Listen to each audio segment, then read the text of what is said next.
शहर के बीचों बीच ऊंची इमारतों के बीच एक छोटा सा फूड कार्ट था जिसका नाम था वॉडल डॉग्स। इसे एक पेंगुइन चला रहा था जिसका नाम था एडर्स।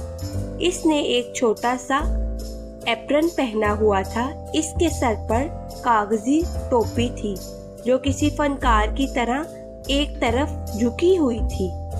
गरम हॉट डॉग्स की खुशबू हवा में घुली हुई थी।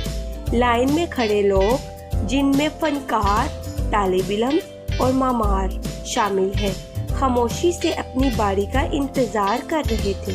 जैसे ही एक पेंगुइन का हॉट डॉग्स बेचना मामूल की बात हो। एडर नहायत नफासत से काम कर रहा था। अपने फिन जैसे पड़ों से वो बड़ी महारत से हॉट डॉग्स को पलटता, बन में रखता, मस्टर्ड डालकर जिग-जैग बनाता और खामोशी से गाहक को थमा देता।